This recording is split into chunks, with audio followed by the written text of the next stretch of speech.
So we know it's important to quarantine our fish for diseases and other parasites. As I pour this medication into the system right here. But just like quarantining our fish, we need to quarantine our corals for the same reasons.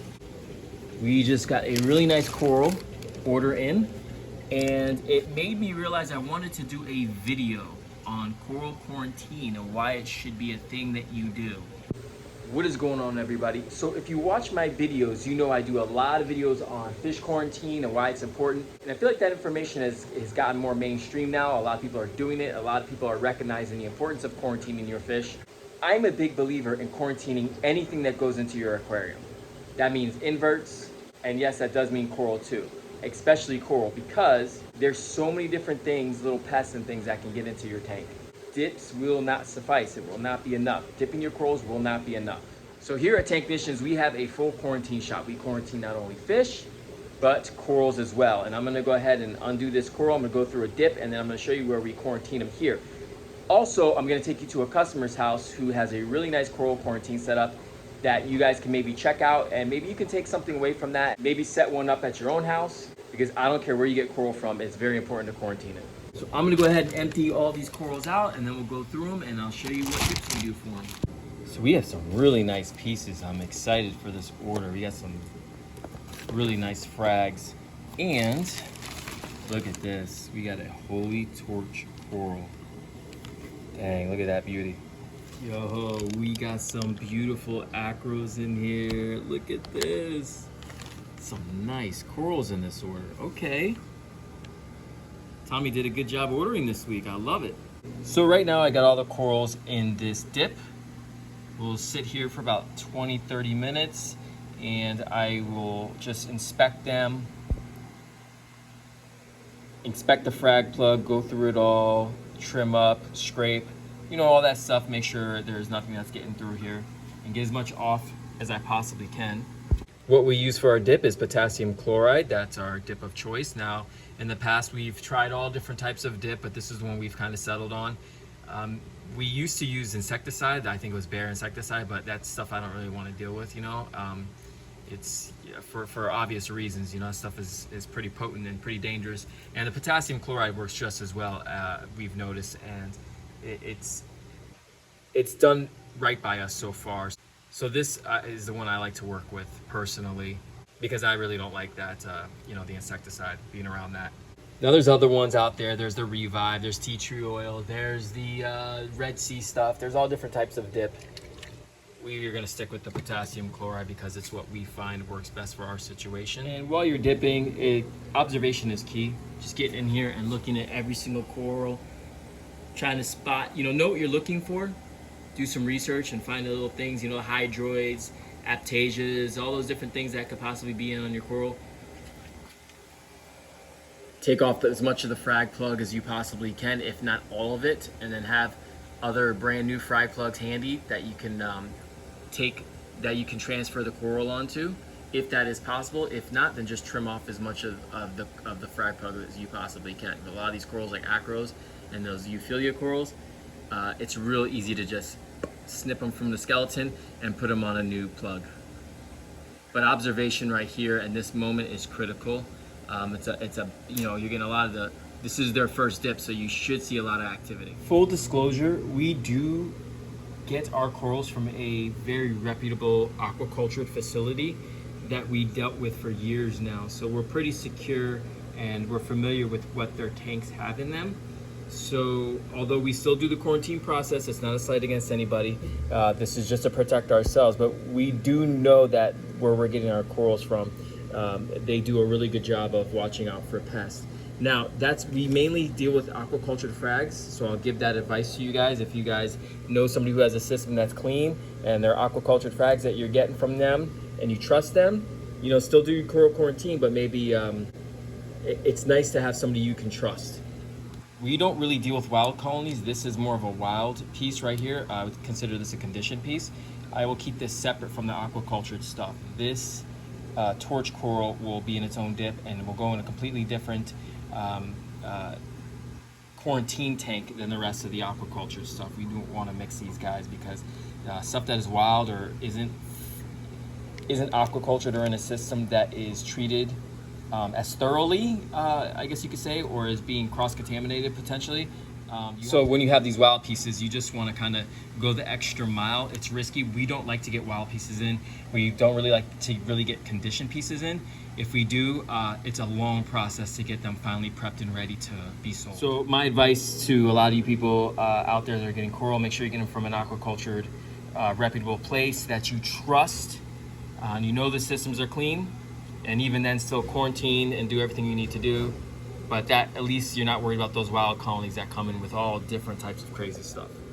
Here's an example of me taking off this acro. I got the new frag plug right here, but just minimizing as much surface area that weird things and pests and hitchhikers can grow on. So we have a ton of critters now that I've taken out the coral from the dip.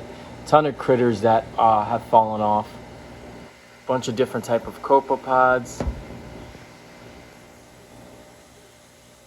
You see right here, just a ton of things that came off those corals. So the dip is doing its job, it's working well. Now we'll have to go through this and identify each one of these creatures and see if there's anything potentially that could be dangerous. Also, here's a cheat code for you guys that we like to use here at Tank Ignitions. We use this little microscope that hooks up to your laptop, and we put it up against the glass container, and we can get a really good close-up, a more of a micro look at the corals and what could be on them. This helps out a lot. We've identified a very small aptasia and other little critters that were, you know, embedded on the coral that you couldn't really see with the naked eye. This is a big help, getting one of these little microscopes, these little cameras that you can hook up to your laptop for sure. When you're dealing with corals that have more of a skeletal structure, you can see where the live tissue is, and then you see kind of the skeletal structure right there. You kind of want to file away as much skeleton as you possibly can without damaging the coral, because Euphyllia coral, for example, are just notorious for having vermitid snails on them and other little critters that can like to burrow into the skeleton of the Euphyllia coral. So I go through this with these coral clippers and just try to file down as much skeleton as I possibly can. One thing I highly recommend is having a coral QT tank. Here we have a 75-gallon with the simple hang on the back with a canister filter. Very simple setup, nothing too crazy here, but it's nice to have a coral quarantine, so when you get things like zoas, you can observe them, you can treat them for all different types of things, nudibranchs, zoa-eating spiders, hydroids, any other thing that could wreak havoc on your main display system, and you can work out the kinks inside your coral quarantine system. Now, dips don't work. Dips are not just the only thing that, you know, they're not going to be 100% effective, especially on things like nudibranchs and things that lay eggs. The dip does not kill that. Dips won't kill a lot of hydroids. It won't kill a lot of, oh man, what is this? One thing I highly recommend is a coral quarantine tank. Here we have a 75-gallon with a canister filter, very simple setup, very simple light. And it's just nice to have because you get things like zoas from a supplier, and you can just observe them, make sure they have no aptasia, no hydroids, no nudibranchs, no zoa-eating spiders, etc., things like that. It's nice to have access to something like this. Now, yours doesn't have to be as big as 75 gallons. This one is, just because he has a huge display tank and he buys a lot of coral at a time.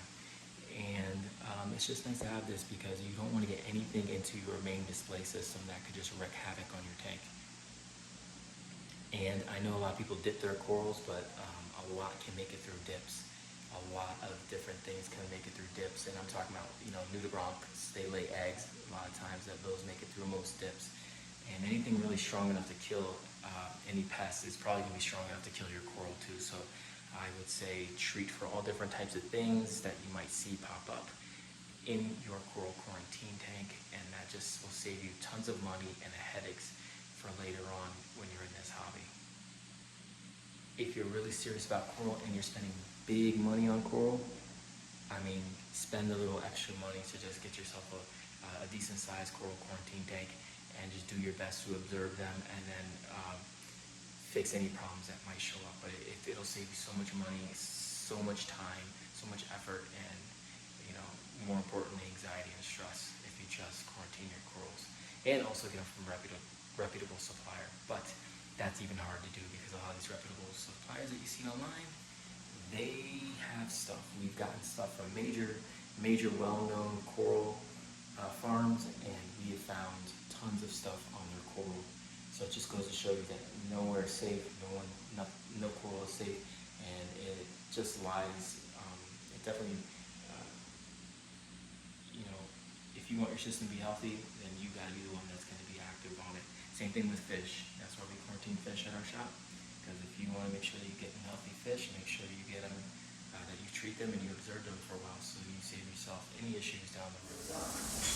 Now, I'd like to do a whole video of the pests that can come in on your corals, but here's just a couple of the ones that I took a video of. Some hydroids, which I think are really often overlooked, but they are devastating.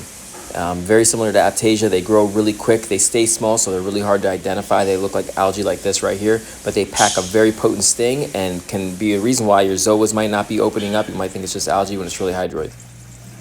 Now, starfish are notorious for being on frags. Now, I don't think that they eat or bother coral. I know a lot of people do believe that.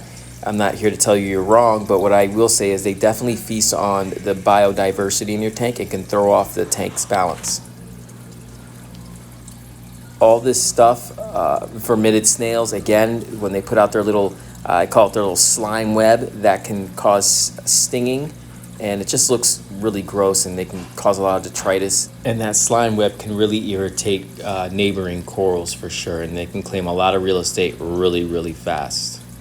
Very hard to manage. And then there's good old Aptasia, my arch nemesis. I hate this stuff so much, but this is definitely one of those pests that you do not want in your aquarium, because I'm sure everybody knows they sting, they spread like wildfire, and they're just the most obnoxious thing in the world. And even if you have something that can get rid of it or eat it or manage it, it's never really, like, it's always going to be in your system, whether it be in your back filtration where you can't get at it. You always will have to deal with it. So if your peppermint shrimp dies or your filefish no longer works to maintain it and keep it out of the display tank, it'll just come back. I hate this stuff. All right, that's all I got for you today. If you'd like to see a more thorough video on the different pests that could be hitchhikers in your tank, let me know. I feel like that's been done though, but we can get in more depth if you guys want to see that. All right, thank you guys so much for watching. Have a good one.